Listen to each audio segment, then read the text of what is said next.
Samantha's world shattered the moment she saw the list, a neat, calculated roster of names, women James could see himself with. Rachel, the bright-eyed secretary, Emily, her own cousin, a woman from his gym, a single mother from the neighborhood. Her stomach twisted. "You're already planning to move on?" she demanded, voice shaking. "You didn't even hesitate?" James leaned back in his chair, unbothered. "You wanted freedom, right? Thought I'd sit around waiting?" he smirked. "That's not who I am, Sam." A cold realization hit her. She had played the game, but James, he had already won. But before we dive deeper into the story, let me know in the comments where you're watching from. And if you enjoy this kind of content, don't forget to subscribe and hit that notification bell so you never miss the next one. James had always been a man who believed in hard work, loyalty, and resilience. At 42, he had built his own successful construction business from the ground up, a feat that no one in his childhood neighborhood would have thought possible. Growing up in a rough part of Detroit, he had seen what failure looked like: absent fathers, broken homes, men who gave up too soon. He swore he'd never be like that. Through sheer determination, he worked multiple jobs, put himself through trade school, and eventually launched his own company, one that now employed over 30 people. But despite his professional success, what he valued most was his family. His wife, Samantha, and their 2 teenage kids, Jordan and Ava, were his entire world. Every decision he made, every late night at the office, every sacrifice was for them. He loved coming home to the sound of his children's laughter, the smell of dinner cooking, and the warmth of the life he had created. He wasn't just a provider. He was present, engaged, and deeply devoted to being the best husband and father he could be. He believed in commitment, in honoring vows, and in putting family first no matter how tough things got. That was the kind of man he was, the kind of man he had fought to become. Samantha, on the other hand, had started to feel restless. At 38, she looked around at her life and felt like something was missing. It wasn't that James was a bad husband. If anything, he was the kind of man most women dreamed of. He was hardworking, dependable, affectionate, and responsible. But that was just it. Everything about her life felt too structured, too predictable, too safe. She had spent the last 15 years raising kids, managing the home, and playing the supportive wife while James built his business. Somewhere along the way, she felt like she had lost herself. The passion, the excitement, the thrill of the unknown. It had all faded into the background of routine. And that was when Lisa came into the picture. Lisa had been divorced twice and wore it like a badge of honor, constantly preaching about how freeing it was to leave a man who no longer fulfilled you. She told Samantha that she deserved more, that she shouldn't have to feel trapped in a marriage that had become predictable, that there was an entire world of possibilities waiting for her. At first, Samantha resisted, but the more Lisa talked, the more those words took root in her mind. Was she really happy? Had she settled too soon? Was there something better out there for her? The thought of freedom became intoxicating, and soon she found herself wondering if maybe, just maybe, she had outgrown the life she and James had built together. One evening, after the kids had gone to bed, Samantha sat across from James at the kitchen table, her fingers nervously tracing the rim of her wine glass. She had rehearsed this conversation in her head for weeks, and now that the moment had arrived, she felt both exhilarated and terrified. Taking a deep breath, she looked him in the eye and said, "James, I think I need some space. I don't know if I'm happy anymore. I need time to figure out who I am outside of being a wife and a mother." She braced herself for his reaction, expecting shock, maybe anger, or even desperation, but instead he simply set his fork down, wiped his mouth with a napkin, and nodded. "If my love is a prison for you, then I won't hold you hostage," he said evenly, his voice carrying none of the pain or resistance she had anticipated. His calmness unsettled her. She had envisioned a different outcome, an argument, an outpouring of emotion, maybe even a plea for her to stay. But this was something she hadn't prepared for. She swallowed, trying to regain her footing. "I'm not saying I want a divorce, not yet. Just time to explore who I am, what I want, a 90-day separation to see if this marriage is really what I need." Still, James remained composed, his eyes locked onto hers, searching. "And if I say no?" he asked, tilting his head slightly. Samantha hesitated, then straightened her shoulders. "Then, I'll do it without your approval." James leaned back in his chair, exhaling slowly. "All right," he finally said, standing up and collecting his plate. "If that's what you need, I won't stop you." He walked over to the sink, rinsing his plate as if she had just told him something as mundane as forgetting to buy milk. Samantha sat frozen, her mind racing. This wasn't how men reacted in Lisa's stories. Her ex-husbands had begged, fought, and pleaded to keep their marriages intact. They had made fools of themselves, giving their wives the satisfaction of feeling irreplaceable. But James? He wasn't fighting at all, and that unnerved her. He was supposed to make this harder. He was supposed to remind her of everything she was leaving behind, to convince her she was making a mistake. Instead, he was making it too easy, too smooth, too controlled. It was almost as if he didn't care. She pushed away the unease creeping into her chest, convincing herself that his lack of reaction was just pride. He had always been a man who kept his emotions in check, and this was no different. He was probably just in shock. He'd come around. He'd break, sooner or later, and when he did, she would have the upper hand. James didn't waste time mourning a decision that had already been made for him. Instead, he did what he had always done. He planned. That night, after Samantha went to bed, he sat at the kitchen table with a legal pad, mapping out everything that needed to be handled before their separation began. Finances were the first thing. They had a joint account, but they also each had personal ones. He calculated how much money he would need to transfer so they could both maintain stability. Then came the bills: mortgage, utilities, car payments, health insurance. If they were going to separate, everything had to be split accordingly. Next, he listed out responsibilities. Samantha had never handled the day-to-day logistics of their home. He took care of the car maintenance, the home repairs, the bills, even the taxes. Would she be prepared for that? Would she even know how to manage it? Then, of course, there were the kids. He would not allow this separation to create instability in their lives. He outlined a clear custody agreement, making sure they would never feel abandoned or like pawns in an emotional war. The more he wrote, the more it became clear. Samantha had no idea what she had set in motion. She thought this was going to be some liberating experience, a time for her to find herself. But in reality, it was going to be messy, complicated, and far from the fantasy she had in her head. The next morning, over breakfast, he placed the notepad on the table and slid it toward her. "Since you want to separate, I figured we should start planning the logistics. Finances, custody, bills, all of it." Samantha barely glanced at it, sipping her coffee. "James, we don't have to do all that yet. It's just a separation, not a divorce." He nodded. "Right, but we still have to live apart. That means we need to divide things accordingly." Samantha scoffed, waving a hand dismissively. "You're overthinking it. This is just for me to get some space, that's all." James sat back, watching her closely. "Space, huh? And I assume you'll be dating during this separation?" She hesitated, then shrugged. "If I meet someone, I don't see why not." He nodded, then folded his arms. "Good, because I'll be doing the same." She blinked, caught off guard. "Wait, what?" He kept his voice steady. "Freedom isn't just yours, Sam. I get it too." Samantha's grip on her coffee cup tightened. This was not how she expected the conversation to go. He was supposed to be devastated, heartbroken, lost, not this. Not accepting, not planning his own future without her. For the first time since she had made the decision, a small, unfamiliar knot of unease formed in her stomach. Later that evening, after James had left for a late-night workout, Samantha found herself in the kitchen, idly flipping through the notepad he had left on the counter. She wasn't sure why she was looking. Maybe she wanted to see if he had written something emotional, some proof that this was harder on him than he was letting on. But what she found stopped her cold. On one of the pages, under a neatly written heading labeled "Potential Women to Date," was a list of names. The first one was Rachel, his secretary. Samantha's mouth went dry. Rachel was young, maybe late 20s, with big brown eyes, long legs, and an annoying habit of laughing a little too hard at James' jokes. Then there was Emily, her own cousin, her own blood, who had always been a little too complimentary toward James, always a little too eager to ask about their marriage. Beneath them were other names: a barista from Starbucks, a woman from his gym, a neighbor whose husband had left last year. Samantha's hands clenched into fists as she stared at the list. This wasn't just hypothetical. This wasn't a joke. James had actually thought about this, planned this. When he walked in an hour later, sweaty from his workout, she was waiting in the living room, her arms crossed, the notepad in her hand. "Are you serious, James?" she demanded, shaking the paper at him. He raised an eyebrow as he dropped his gym bag.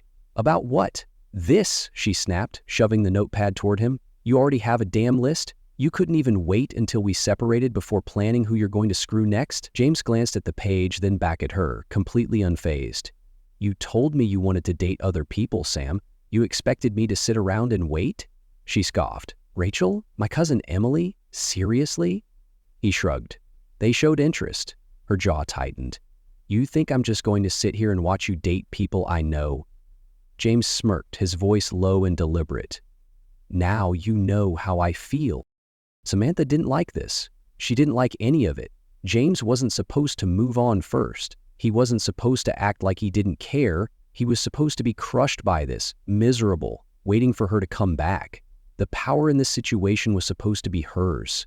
She had expected control, had expected to be the one choosing when and how they reconnected, if at all. But now, for the first time, it hit her. James was slipping away. Not as a ploy, not as some manipulation tactic. He was really preparing to live his life without her. And that terrified her in a way she couldn't quite understand. Samantha's blood boiled as she stared at James, the list still clenched in her hand. She had been angry before, but now something deeper clawed at her, something she didn't even want to name. So that's it, she snapped, crossing her arms. You're just gonna move on to some younger woman? What, you suddenly have a thing for white girls now? The words slipped out before she could stop them, but the second they did, she saw the shift in James' face. His jaw tightened, his expression going from indifferent to something much sharper, something almost amused in the worst possible way. He tilted his head, looking at her like she was a puzzle he had finally figured out. Let me get this straight, he said, his voice calm but carrying an unmistakable edge. You tell me you need space. You tell me you want to explore. You openly admit you might start dating someone else, and I say fine, do what you need to do, but the second you see that I might do the same, suddenly you have a problem with it? And now you're playing the race card? Samantha folded her arms tighter, lifting her chin. It's not like that, James. Then what is it like? He challenged. You didn't seem to care who you dated during this so-called separation. I didn't ask what kind of men you were looking at. Didn't question if you had a preference, didn't demand an explanation. But now that the shoe's on the other foot, you don't like the way it fits, do you? She opened her mouth, then closed it, frustration burning in her throat. It's just what? He pushed. You thought I'd be sitting here, waiting like a fool? She bristled. That's not what I meant. Isn't it? His voice was smooth, dangerous as he took a step closer. You thought I'd stay here, broken-hearted, waiting for you to decide if I was good enough to keep. You thought I'd be miserable while you found yourself. That I'd be too loyal, too stupid to realize I deserved better than being someone's backup plan. Her stomach twisted. That's not fair. James let out a humorless chuckle, shaking his head. You never thought I'd actually move on. Never thought I'd have options. You assumed deep down that I should be grateful to have you, that a black man like me wouldn't have women lining up the second they found out I was available. She swallowed hard, but he wasn't done. You liked holding the power. You liked knowing that you were the one calling the shots. But now, you see what I've always known. I was never the one who needed to prove my worth, Sam. You were. Samantha could feel the ground shifting beneath her, and for the first time in this entire conversation, she had no idea what to say. James wasn't just standing his ground. He was looking at her like he saw right through her, as if every excuse, every justification she had clung to was unraveling right in front of him. That terrified her. She had been so sure that she held all the power in this situation, that James would crumble under the weight of losing her. But now, staring into his unwavering expression, she realized something she had never even considered. He wasn't losing. She was. She scoffed, flipping her hair over her shoulder, reaching for something, anything, to make him doubt himself. So, what, you just woke up one day and decided I wasn't worth fighting for? James let out a low chuckle, shaking his head. Fighting for what, Sam? A woman who already had one foot out the door? A wife who decided she needed to explore after I spent 15 years giving her everything? I wasn't the one who walked away. You did that. All I'm doing is accepting it. She clenched her jaw, the heat rising in her chest. I didn't walk away. I just needed space. No, he cut in smoothly, his voice calm but firm. You wanted an open door. You wanted to go out there, test the waters, see if something better was waiting, all while keeping me right here, loyal, waiting, available, just in case you didn't find what you were looking for. That's not a marriage, Sam. That's a safety net. Her fingers twitched at her sides, frustration and something dangerously close to panic swirling inside her. "You're twisting this." "No!" he interrupted again, this time stepping closer, his presence overwhelming. His eyes locked onto hers like he was done playing whatever game she thought they were in. "You just don't like that I'm not letting you control the narrative. You thought I'd beg, that I'd fall apart, that I'd spend the next 90 days proving to you why I'm worth staying with. But that's not happening." Samantha swallowed, suddenly feeling like the room was too small, too hot, too unfamiliar.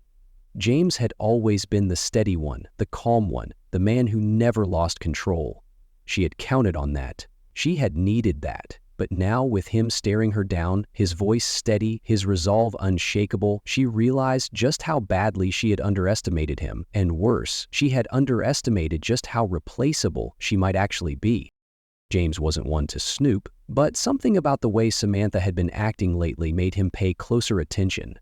The way she suddenly started dressing up to run errands, the way her phone was always faced down, the way she seemed so emotionally checked out even when they were in the same room. It didn't take much digging. A glance at her phone when she left it on the counter, a few messages from a Mark, a gym trainer she had mentioned before. At first, it was harmless enough, casual talk about workouts, nutrition tips. But then there were messages that made his stomach tighten. "I love how easy it is to talk to you. You make me feel like myself again. Wish I could see you outside the gym." James sat back, exhaling slowly, his jaw tightening. He wasn't stupid. He had seen this pattern before. It wasn't physical yet, but it was heading there. Instead of confronting her immediately, he did what he did best. He gathered facts. It didn't take long to learn that Mark wasn't some innocent flirt. He was engaged. His fiancée, a woman named Jessica, was pregnant with their first child. That was all James needed. He waited until the perfect moment, a family dinner at her parents' house where Samantha had been parading around like the perfect wife, acting as if she wasn't lining up a backup plan behind his back. He waited until the plates had been cleared, until conversation had settled, then he leaned back in his chair, locking eyes with Samantha. "So, Sam, how's Mark?" The air in the room shifted instantly. Her fork stopped mid-air, her eyes widening just enough to betray her. "Mark," she repeated, too quickly. "Yeah, your trainer, the one you've been texting," he said, smoothly swirling the wine in his glass. Her mother, who had been chatting with James's mother about vacation plans, suddenly went silent. Her father frowned, glancing between them. "What's going on?" Samantha let out a forced laugh, setting her fork down. "James, seriously, you're bringing this up here? What, you don't want to talk about the man who makes you feel like yourself again?" James mused, his tone calm, almost amused. Samantha's face dreamed of color. "That's not what you think it is." James tilted his head. "No? Then tell me, Sam, does Jessica know about these little conversations? You know, Mark's fiancée, the one carrying his child?" The room went dead silent. Samantha's mother gasped, covering her mouth. Her father's face darkened. Samantha shot up from her chair, her hands trembling. "James, please!" "No, go on," he said, finally setting his glass down. "Explain to everyone here why it's supposed to be okay with you texting another man. A man who is engaged, a man whose fiancé has no idea that you've been confiding in him like some lovesick teenager." Samantha looked around, realizing there was nowhere to run. Every set of eyes was on her. Her mother looked devastated. Her father looked furious. And James?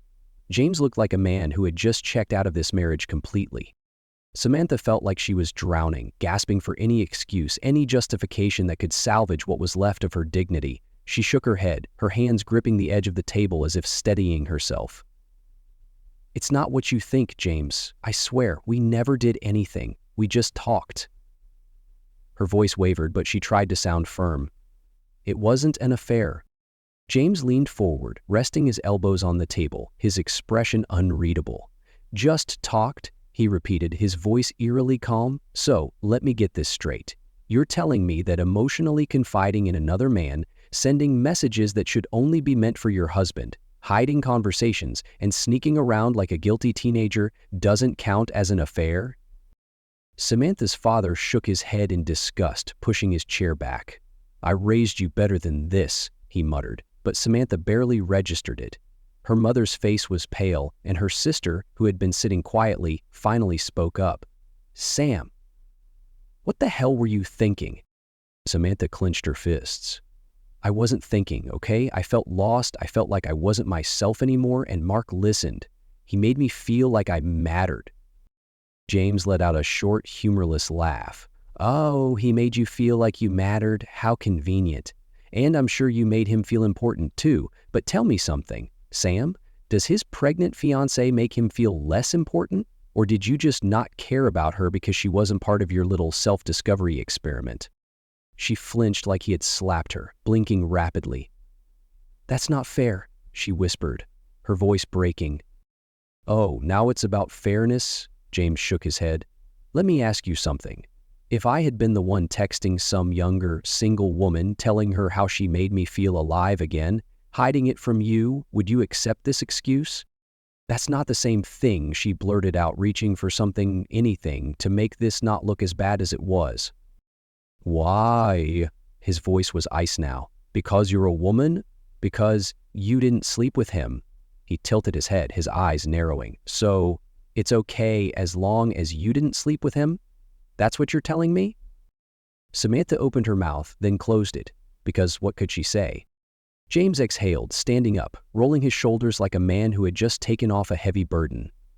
You know what, Sam? I used to wonder what went wrong between us. I spent nights thinking about where I failed as a husband, what I could have done differently to keep you from feeling like you needed more. But standing here, watching you scramble for excuses instead of owning what you did, I finally get it. He leaned in just enough so that only she could hear his next words. The problem wasn't that you needed more, Sam. It was that you thought I'd always be here, no matter what you did. And with that, he walked away, leaving her standing in the wreckage of her own choices. Samantha had barely spoken to James since the disaster at her parents' house. The weight of humiliation, the sharp sting of guilt, and the gnawing resentment of losing control had left her exhausted, but nothing could have prepared her for what she found on the kitchen counter the following evening. A set of plane tickets to Hawaii with her name on them. Confused, she picked them up, scanning over the details. A 10-day trip, luxury resort, all-inclusive package. Her heart raced as realization sank in. James had planned this before everything fell apart. He walked in just as she turned to face him, the tickets shaking in her grip. What is this? She asked, her voice a mix of disbelief and something dangerously close to hope. He opened the fridge, pulled out a bottle of water, twisted off the cap, and took a slow sip before answering. Your anniversary gift. She swallowed. You planned this for us? He nodded, leaning against the counter, arms crossed. Yeah, booked it a couple of months ago. Thought it'd be a nice way to celebrate 15 years together. Her chest tightened. This was real. This was something he had done out of love, long before things had spiraled out of control. She looked down at the tickets again, her fingers tightening around them. So, why am I only seeing these now? James smirked, but there was no warmth in it. Because I transferred them to you. Change the reservation. You can take whoever you want. The words hit her like a slap. Her breath caught in her throat. You? What? James nodded toward the tickets. They're in your name now. I figured since you wanted freedom, you might as well start with a nice vacation. Take a friend. Take a boyfriend. Go find whatever it is you're looking for. Her pulse pounded in her ears. This was supposed to be our trip. Yeah, he said, taking another sip of water. It was. Samantha's hands trembled as she set the tickets down on the counter. The room felt smaller, the walls closing in. It wasn't just about the trip. It was about what it represented. This wasn't some meaningless vacation. This was them, their life, the memories they were supposed to create together. She had been so sure she wanted space, so sure she needed time away to figure herself out. But the idea of going without James, of lying on some beautiful beach with someone who wasn't him, made her stomach twist.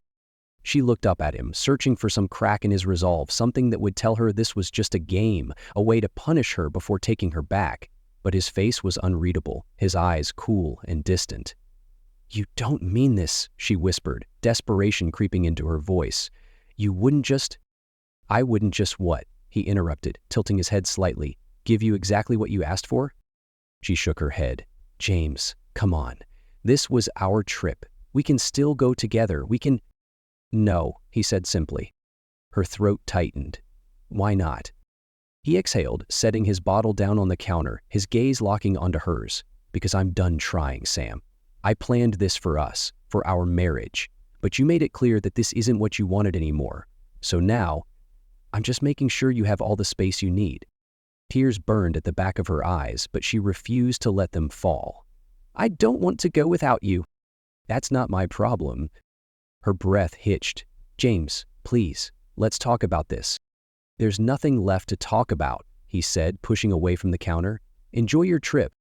And with that, he walked out, leaving her standing there, holding the remnants of what should have been their future. Samantha sat in her car outside her parents' house, gripping the steering wheel so tightly her knuckles turned white. She didn't want to go inside, didn't want to face them after what had happened at dinner, but avoiding them wasn't an option. They had called her several times, and she knew the longer she ignored them, the worse it would get. Taking a deep breath, she stepped out and made her way to the door. The second she stepped inside, she could feel the tension thick in the air. Her mother sat at the dining table, arms crossed, eyes red-rimmed as if she had been crying. Her father stood near the fireplace, his jaw clenched, staring at her with the kind of disappointment that made her feel like a child caught in a lie. And then there was Emily, her cousin, the last person she wanted to see right now. Emily smirked, shaking her head. "Took you long enough," she said, her tone dripping with disdain. "Figured you'd be too busy texting Mark the homewrecker to show up." Samantha's stomach twisted. "Emily, don't start." "Oh, I'm just getting started," Emily shot back, crossing her arms. "You know, when James mentioned my name on that list of women he might date, I was a little surprised. Not because he put me on there, but because you were shocked by it." Samantha's mouth went dry. "He was just trying to get under my skin."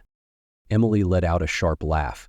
"No, Sam, he was making a point, and guess what? He was right. You thought he'd sit around waiting for you, crying into his pillow while you figured out if you wanted to keep your boring husband. But the second you realized he could move on before you, suddenly you cared." She leaned forward. "That's not love, Sam. That's control."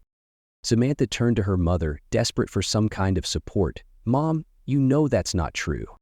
Her mother shook her head slowly, pain clear in her eyes. "I don't know anything anymore, Samantha. The daughter I raised would never betray her husband like this." Samantha's father, who had been silent this whole time, finally spoke. "You had a good man, Sam. A man who built a life for you, who worked his ass off to make sure you and those kids had everything, and you threw it away for what? Some fling with a man who was never going to leave his pregnant fiancée? Tell me, was it worth it?" Samantha flinched, the shame unbearable. "It wasn't like that." "Then what was it like?" her father cut in, his voice like steel. "Because all I see is my daughter making the biggest mistake of her life, and I don't even recognize the woman standing in front of me." Samantha's lips trembled, but she had no defense. Because they were right. She didn't just lose James, she was losing everyone. The next few days made that painfully clear. Friends who used to call her for lunch suddenly had plans. Family members who once invited her to gatherings suddenly forgot to send her the details. The worst part, even her own kids started acting distant. Jordan, her 16-year-old son, had barely spoken a word to her since everything came out. Ava, her 14-year-old daughter, still talked to her, but the warmth was gone. They didn't trust her anymore, and why would they? They had watched their father be strong, steady, unwavering, while their mother had nearly torn their family apart for nothing. The realization settled in like a stone in her chest. James wasn't the one losing here. She was. And James, he was thriving. She saw it in the way people looked at him now, with respect, admiration, even sympathy. People weren't whispering about him behind his back like they did about her. No one saw him as the fool in this situation. They saw him as the man who had held his ground, who had handled himself with grace and dignity, who had refused to be played like some lovesick fool. And for the first time since this all began, Samantha realized just how much she had underestimated him. Samantha stood outside James's apartment, her hands trembling as she knocked on the door. She had spent the entire day rehearsing what she was going to say, but now that she was here, her throat felt tight, her stomach twisted in knots. When the door finally opened, James stood there, looking at her with that same unreadable expression that had haunted her for weeks. He didn't look angry. He didn't look sad. He just looked done. That terrified her, more than anything else. She swallowed hard, stepping inside when he moved out of the way. "James, please," she started, her voice barely above a whisper. "I need to talk to you." He shut the door behind her and leaned against the wall, arms crossed, waiting. Tears filled her eyes before she could stop them. "I messed up. I know I did. I wasn't thinking. I got caught up in something I didn't even understand, and I took everything we had for granted." Her voice broke and she covered her mouth for a second before forcing herself to continue. "I thought I needed space. I thought I needed excitement, but all I did was ruin everything." James didn't move, didn't say a word. She took a shaky breath. "I don't want to lose you. I don't want to lose our family. I love you, James."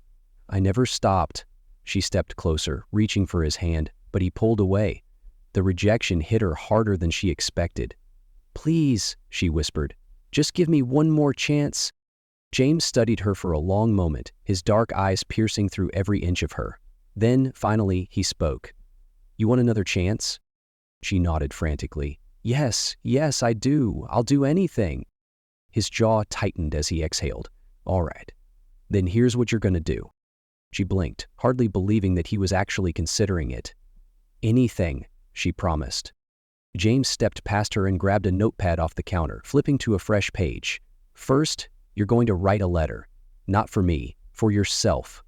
I want you to put into words exactly what you did to this marriage. No excuses, no sugarcoating, just the truth. And then you're going to read it to me." Samantha's stomach churned, but she nodded. "Okay."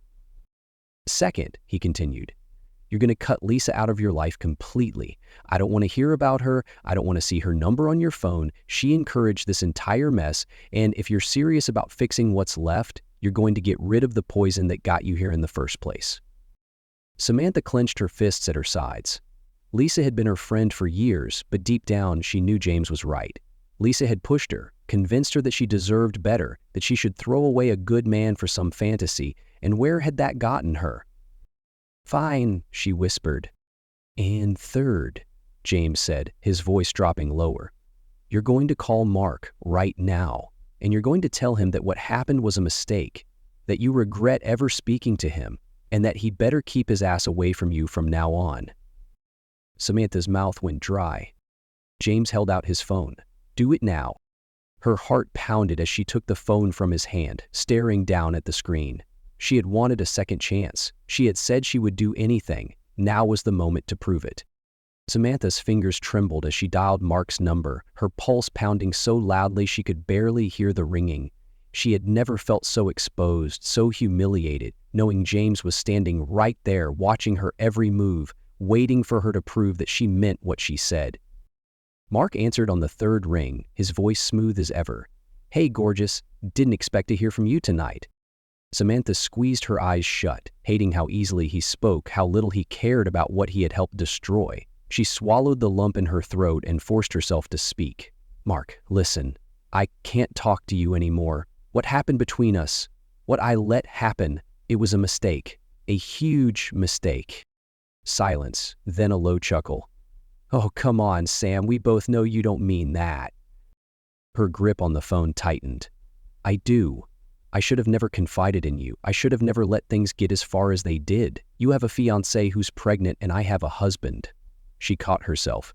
"I had a husband, and I ruined everything. This is the last time we'll ever speak. Don't call me, don't text me, don't even think about reaching out to me."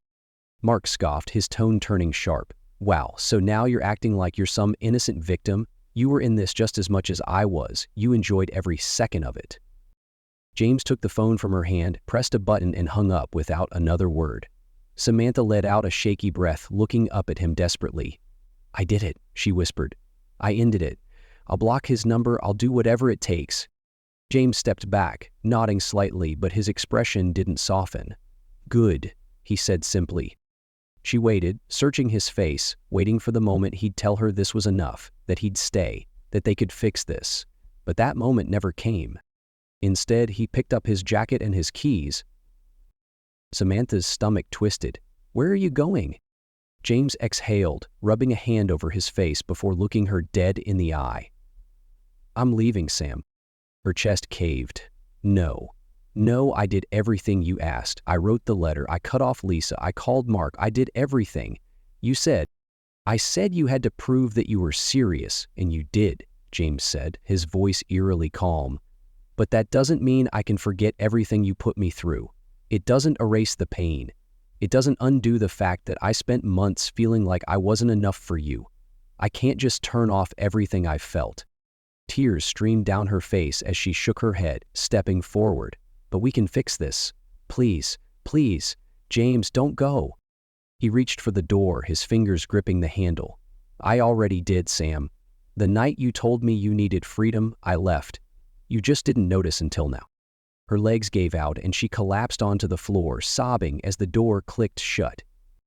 Samantha sat on the floor, her chest heaving, tears blurring her vision as she stared at the door James had just walked through. It wasn't supposed to end like this. She had done everything he asked. She had cut ties, confessed her mistakes, begged for forgiveness, and still he had left. Still, he was done with her.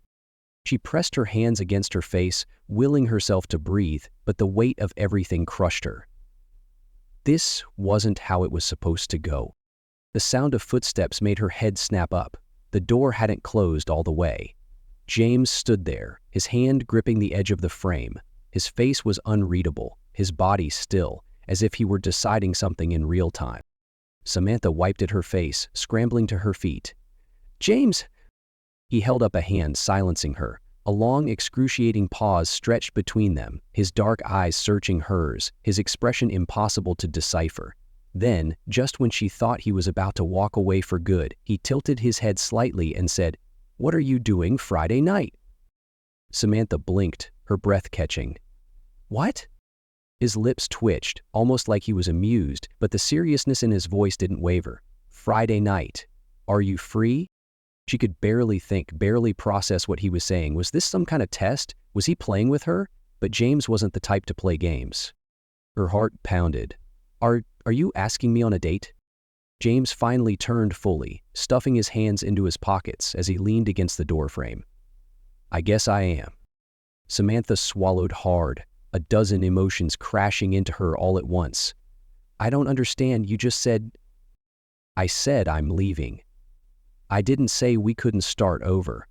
His voice was calm, measured. The way I see it, our marriage is over. We destroyed it, both of us. But maybe, just maybe, we can figure out who we are now. See if there's something worth rebuilding. Her hands trembled. James, I'm not promising you anything, he interrupted, his tone firm.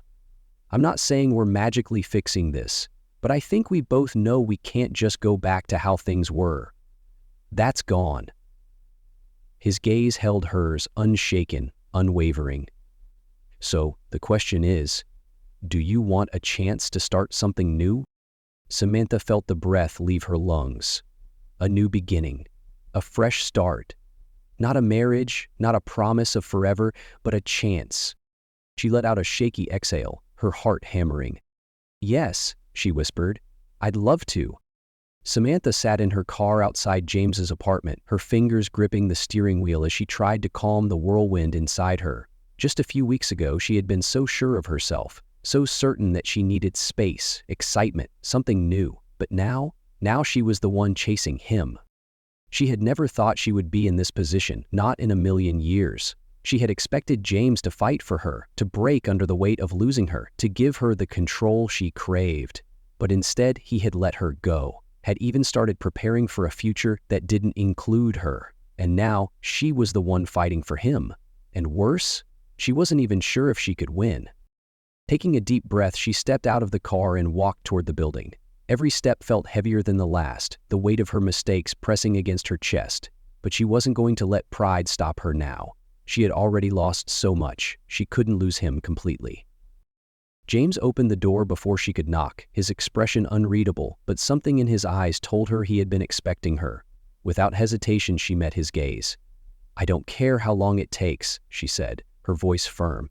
I don't care if it takes months, years, whatever. I just need a chance to prove that I see things differently now, that I see you differently now. James leaned against the doorframe, studying her for a long moment. And how exactly do you see me now, Sam? She swallowed, forcing herself to hold his gaze. As a man who deserved better than what I gave you, as someone I took for granted because I thought you'd always be there. She hesitated, then took a deep breath. I see you as a man who is worth fighting for.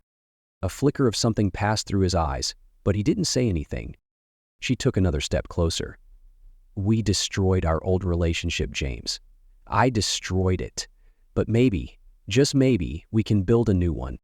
James exhaled slowly, then shook his head with a small, almost amused smile. You realize you sound like me now, right? She let out a shaky laugh, tears threatening to form. Yeah, I do. For the first time in weeks, James actually smiled. It wasn't big, and it wasn't full of certainty, but it was real. And for the first time, Samantha felt hope. James had learned something valuable through all of this, something he wished he had understood sooner. Men should never beg, not for love, not for respect, not for loyalty. The moment a man has to beg for a woman to stay, to choose him, to appreciate him, he has already lost. A real man doesn't chase someone who wants to walk away. He lets them go, stands firm in his value, and lets life show them what they lost. When Samantha had first told him she wanted space, he could have fought, could have pleaded with her to reconsider, could have spent nights trying to convince her that what they had was worth saving, but instead he did something she never expected. He accepted it. And in doing so, he shifted the power completely. At first she thought she held all the cards. She believed she had options, believed she could test the waters while keeping him as a safety net. But the moment she realized he could move on too, the game changed. Suddenly she wasn't the one making the choices anymore, he was. And that's when she started to panic. That's the truth about relationships. The one who values themselves the most is the one who holds the power. James had spent years putting his family first, being the steady, loyal, dependable husband, always assuming that would be enough. But the second Samantha got restless, she took that steadiness for granted. She assumed that no matter what, James would always be waiting. But he wasn't that man anymore. Self-respect is the greatest power a man can have. It wasn't about punishing Samantha or making her suffer. It was about refusing to be treated like he was disposable. It was about knowing that he deserved a woman who chose him fully, not someone who needed to explore just to realize his worth. James knew he wasn't perfect, but he also knew he was enough. He had always been enough. It just took losing him for Samantha to see it. And now she was the one proving her worth to him. James had given Samantha a chance, but the question still remained. Should he take her back? Was it really possible to rebuild something that had already been destroyed? Could trust ever be fully restored after betrayal? Some people would say yes, that love is about forgiveness, about finding a way back to each other no matter what. Others would say no, that once respect is lost, there's no coming back from it. What do you think? Should James take Samantha back? Should he risk being hurt again, or should he move on completely and find someone who never needed to lose him to appreciate him? And here's something else to think about. Have you ever been taken for granted? Have you ever given your all to someone only for them to think they could do better? Maybe you've been in James' shoes, watching someone you love slowly drift away, convinced that they deserved something more, without realizing you were the prize all along. Or maybe you were Samantha, making a mistake, only realizing too late that what you had was more valuable than you thought. No matter which side you've been on, there's one undeniable truth. When someone wants to leave, let them. Don't beg, don't plead, don't try to convince them to stay, just let them go. But make sure they understand exactly what they're walking away from. Let them believe the grass is greener. Let them believe there's something better waiting for them. And then let them see for themselves what life is like without you. Because the truth is, people don't appreciate what they have until they no longer have it. And by the time they realize their mistake, it's no longer up to them. It's up to you.